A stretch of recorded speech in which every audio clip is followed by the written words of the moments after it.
Hey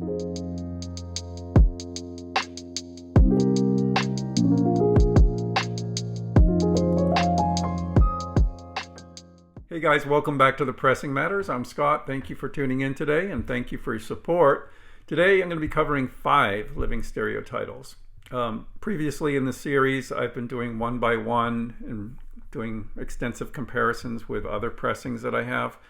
This time I'm not going to do that. These AP reissues are starting to pile up, and to do each one individually didn't make sense, I don't think. So I'm going to do an overview of these 5 titles. Before I get started, if you're new and haven't already, please consider subscribing.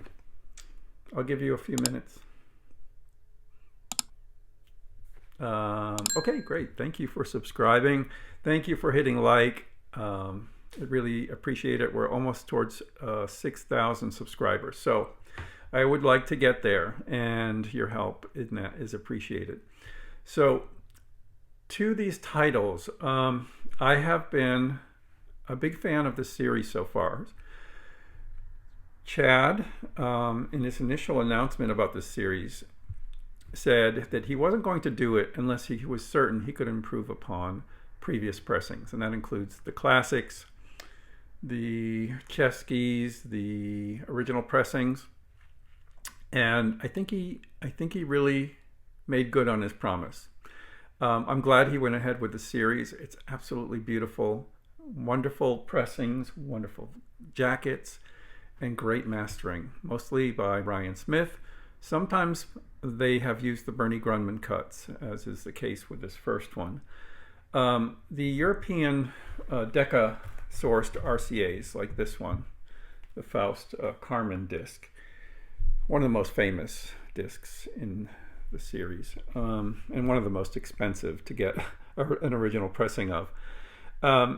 William Mackee did the original mastering of this in Germany, I believe, where the original Decca tape resides. This was engineered, I believe, by Kenneth Wilkinson, as most of the Decca RCAs are. Though something went wrong with that mastering, they decided, sorry for the reflection, this is in a VSS dual pocket sleeve, so they are very shiny and they look beautiful. Something went wrong with the mastering. It didn't meet Chad's standards, so they reverted back to the Classic Records mastering for this. As I said, this is one of the rarest living stereos that you can search out an original pressing for, with probably the exception of the Royal Ballet Gala. The music is in the spectacular side. It has Gounod's Faust music and Bizet Carmen suite. So it's by the Royal Opera House Orchestra, Covent Garden. Alexander Gibson is the conductor. This is a legendary record. It is a lot of fun to listen to. I don't have an original. It's like $1,000 for an original. I have a classic 45 and a classic 33. I compared them. Of course, this is the same metalwork as a classic 33, so there's not much difference in that regard, but the classic 33 was no slouch. The 45 is slightly better. This one is the best choice right now for this record, and they did a great job with the pressing. Bernie's mastering is wonderful, and can't go wrong with that record. It's a must-have for a living stereo collection. This is one, I decided at one point to get a few that were not done by Classic, and this was one of them. I have this in an original pressing. I have no reissues of it, and this one is way superior to the original pressing. I love this. These later living stereos, when Van Cliburn started to be the focus rather than Rubinstein, I always thought of them as possibly lesser, and that was just my ignorance. These are excellent, excellent recordings. This is the Prokofiev Concerto No. 3, MacDowell Concerto No. 2, the Chicago Symphony Orchestra with Walter Handel conducting. This is highly recommended for a piano disc. They haven't done too many piano discs. There's a Rubinstein, which I'm going to cover in this segment, but this one is very, very good. I thought it was wonderful. And the pressing is great. It's centered, so there's no piano flutter, and that's very important for this type of record. The readings are excellent, and Van Cliburn, of course, is magnificent. I wonder who was the engineer in this. I forget. Moore Layton. So Richard Moore and Louis Layton were the main RCA recording team that did all the famous ones, with the exception of the British ones. But they're involved with this recording, so you can be assured that it's excellent, excellent sound. And it's in Chicago Symphony Hall as well. Can't go wrong. This one, I love this cover.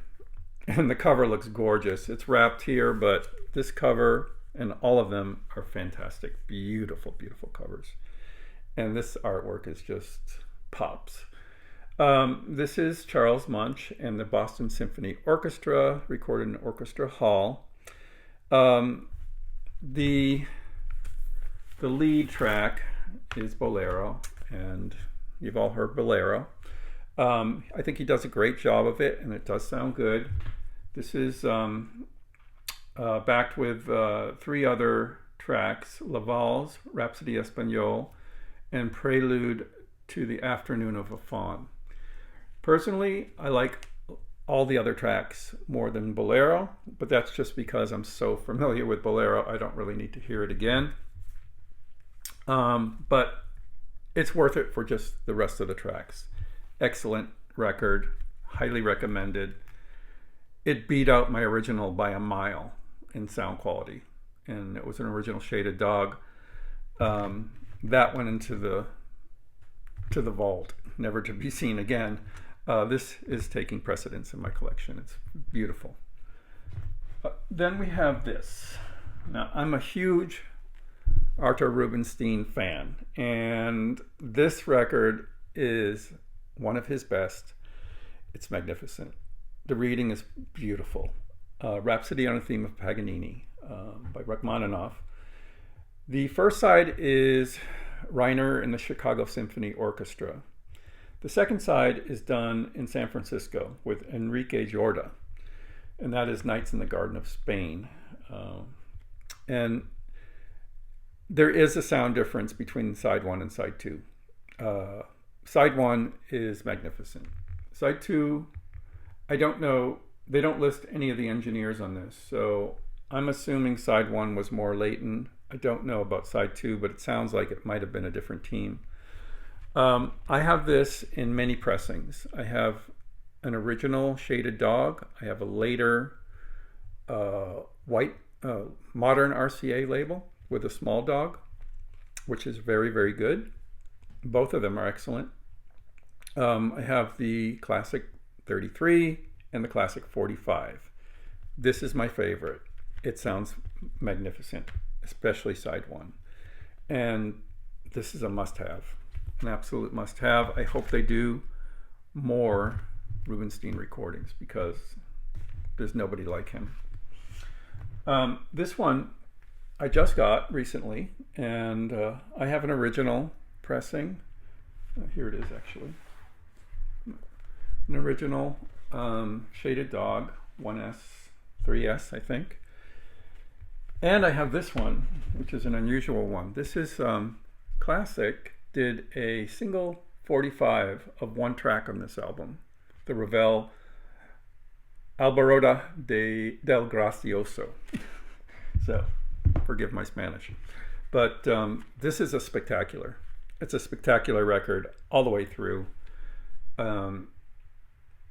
Just amazing. The Iberia is beautiful, beautiful, wonderful sound.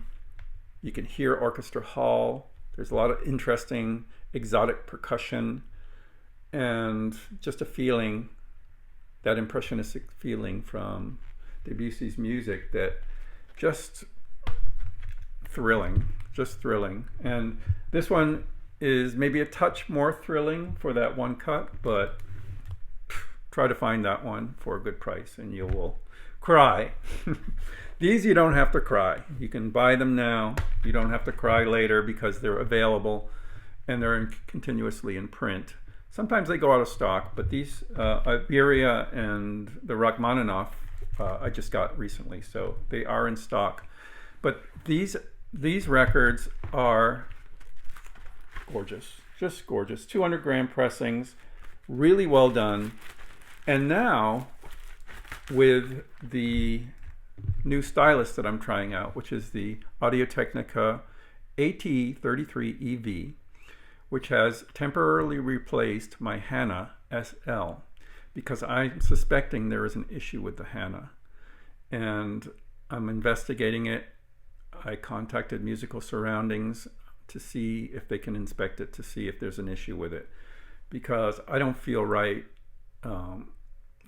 doing a review of it, which I had planned, when I'm not feeling like it's at its best. So we'll see about that.